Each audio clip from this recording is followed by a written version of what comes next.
O Bar Bodega era o estabelecimento mais famoso de São Paulo na década de 90 e era de propriedade de 3 atores famosos da Rede Globo. Mas um assalto trágico que culminou com a morte de 2 clientes levou ao fechamento do Bar dos Artistas.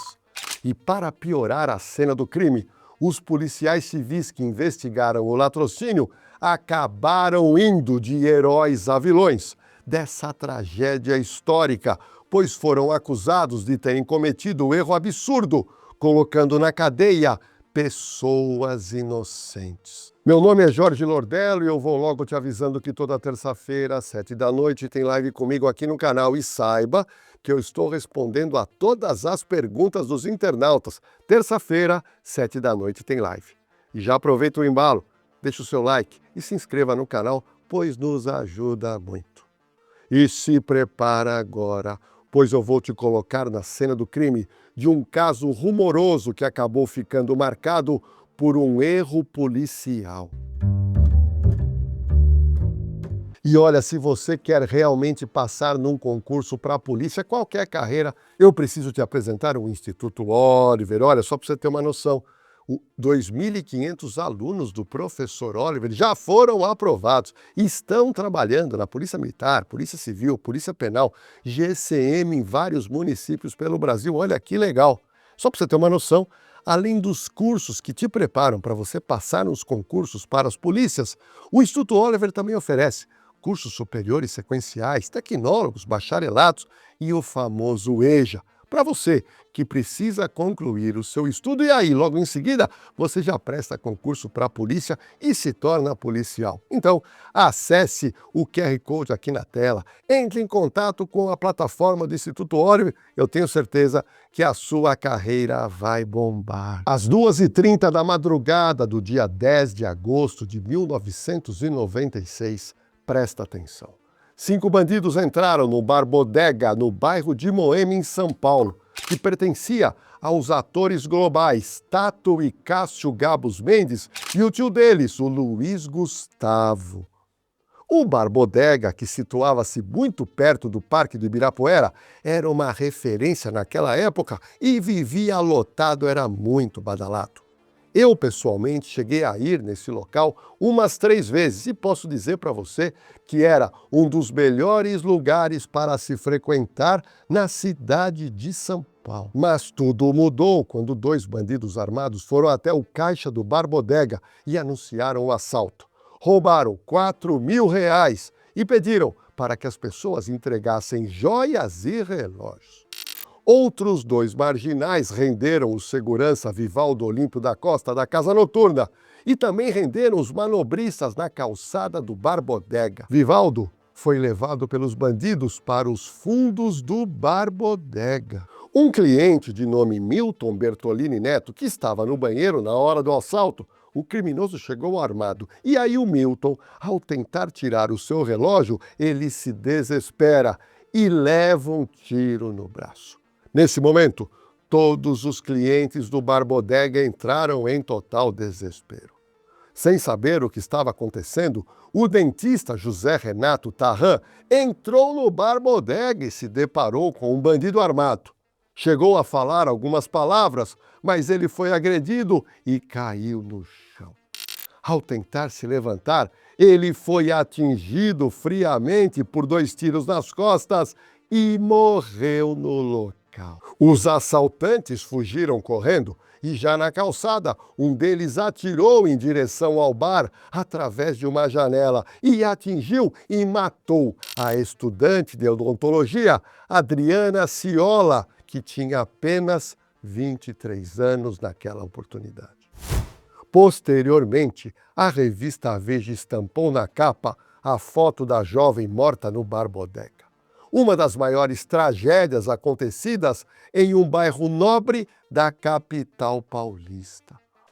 Na década de 90, o crime despertou a atenção da imprensa e da opinião pública por vários motivos. Primeiramente, o crime chocava em razão da brutalidade empregada, gerando a morte de 2 clientes do famoso Bar Bodega.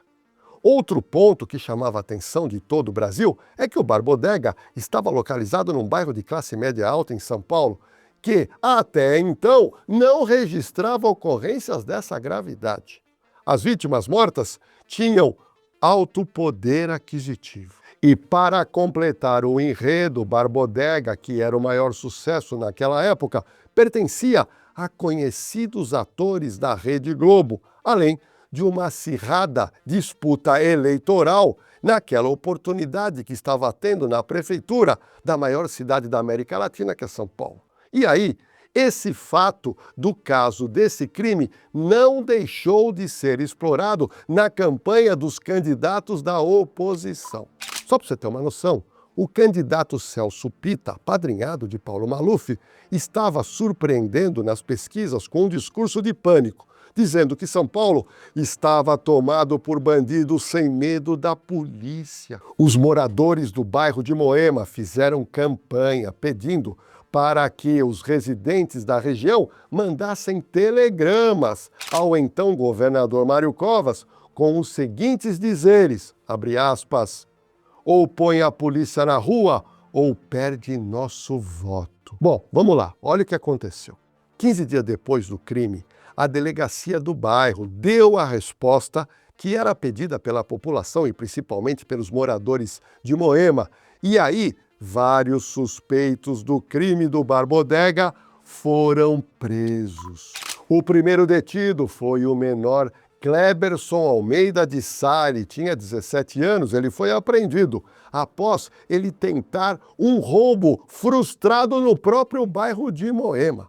Esse menor de idade já havia matado uma vítima em assalto.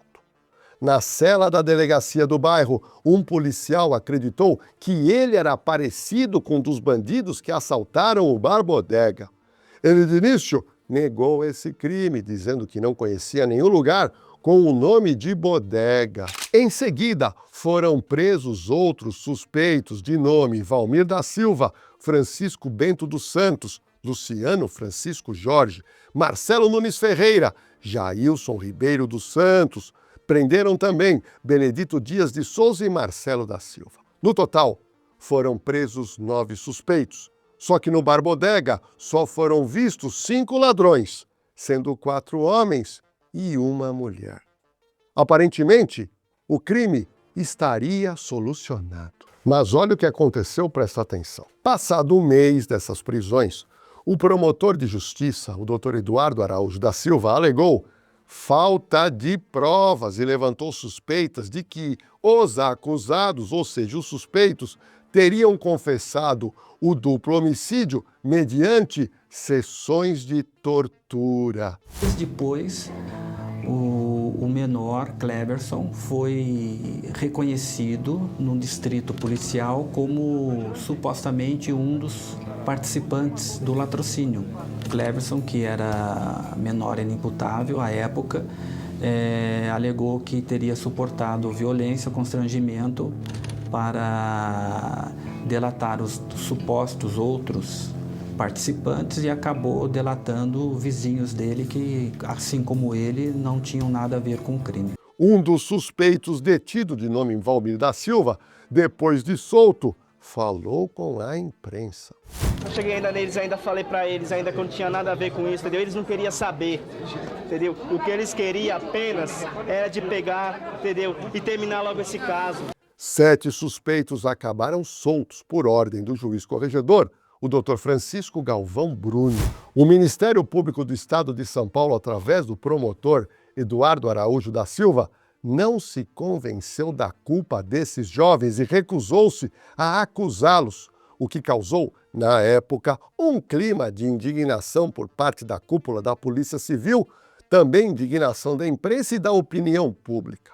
Diante disso, ele solicitou a soltura de todos os suspeitos e solicitou ao juiz que tirasse a investigação da delegacia de Moema e enviasse ao DHPP. Ao serem soltos, os suspeitos relataram à imprensa que suportaram os mais variados métodos de tortura para admitirem a participação no crime que eles não cometeram.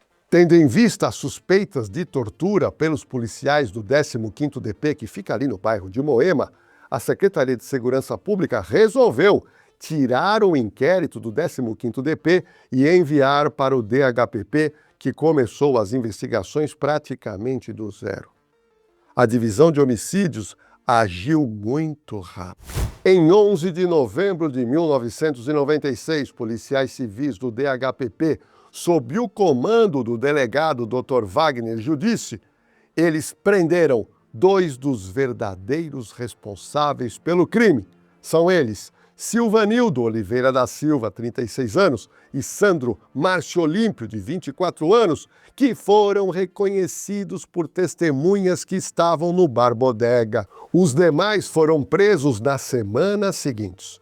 Com os detidos, boa parte dos objetos roubados dos clientes do Bar Bodega foram encontrados, recuperados, apreendidos e devolvidos às vítimas. O crime finalmente estava esclarecido, estava solucionado. O réu Silvanildo Oliveira da Silva, vulgo Nilcinho, ele foi condenado a 48 anos de prisão e, em 26 de abril de 2022, passou a ter o direito de responder o restante da pena em regime aberto e foi solto. O réu Sebastião Alves Vital, vulgo Basto, também foi condenado a 48 anos pelo crime do Bar Bodega. Em razão de outros crimes, a pena dele total passou a ser de 97 anos e 7 meses. Mesmo assim, ele foi beneficiado com o regime semiaberto em 2022 e transferido para o Centro de Progressão Penitenciária de São José do Rio Preto. A mesma sorte não teve Sandro Márcio Oliveira, o vulgo Gaguinho. Há anos ele vem travando batalhas judiciais com o objetivo de tentar progredir de regime. O Ministério Público se manifestou ao contrário. O preso foi condenado também a 48 anos pelo latrocínio no Bar Bodega. A pena dele, no final, somou 55 anos de cadeia. Gaguinho está preso na Penitenciária 1 de Avaré, destinada a integrantes do PCC, considerados de alta periculosidade. Zeli Salete Vasco, a única mulher acusada de participação do crime, era conhecida pelo apelido de Gaúcha. Ela foi condenada a 30 anos de prisão. Ela foi acusada de dirigir o carro para a quadrilha na fuga do Bar Bodega. Minha equipe de produção apurou que ela responde a um processo criminal no Rio Grande do Sul. Um quinto assaltante, Antônio Geomar Livino, o Alemãozinho, foi condenado a 36 anos de prisão por ter participado também do assalto ao Bar Bodega em Moema. 13 policiais civis responderam processos em razão de supostas torturas. O promotor do caso conta o que aconteceu com as acusações contra os policiais civis. Os policiais não foram processados. Na verdade, houve a denúncia do Ministério Público, mas a denúncia não foi recebida e acabou transitando em julgado. Os primeiros que foram presos alegaram que foram torturados, suportaram violências para confessar o crime. Em outubro de 2009, o Supremo Tribunal Federal confirmou a decisão do Tribunal de Justiça de São Paulo, que reconheceu a responsabilidade civil objetiva do Estado de São Paulo pela indevida decretação da prisão cautelar de um dos primeiros suspeitos.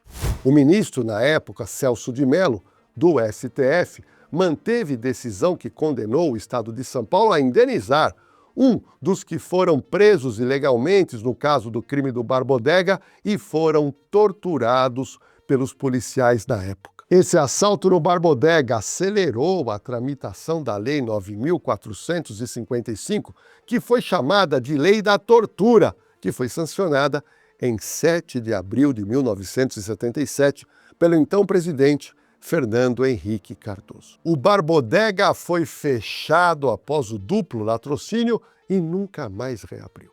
O local ficou marcado com o sangue de 2 vítimas e não atraiu mais clientes. O lugar, que era de festas e encontros, tornou-se memória de tragédia e muita tristeza. E agora, é claro, eu quero saber a sua opinião. O que você achou desse crime absurdo? O que você acha que levou os policiais a apontarem como autores do crime as pessoas erradas? Olha, estou aguardando a sua opinião, hein? Bom, E deixa eu te lembrar que toda terça-feira, às 7 da noite, tem live comigo aqui no canal. Eu gostaria muito da sua presença na próxima terça agora, 7 da noite. Fechado? Bom, e para a gente fechar com chave de ouro, deixa o seu like agora, inscreva-se no canal, ative o sininho de notificação e compartilhe esse roteiro do Bar Bodega em seus grupos de WhatsApp e redes sociais.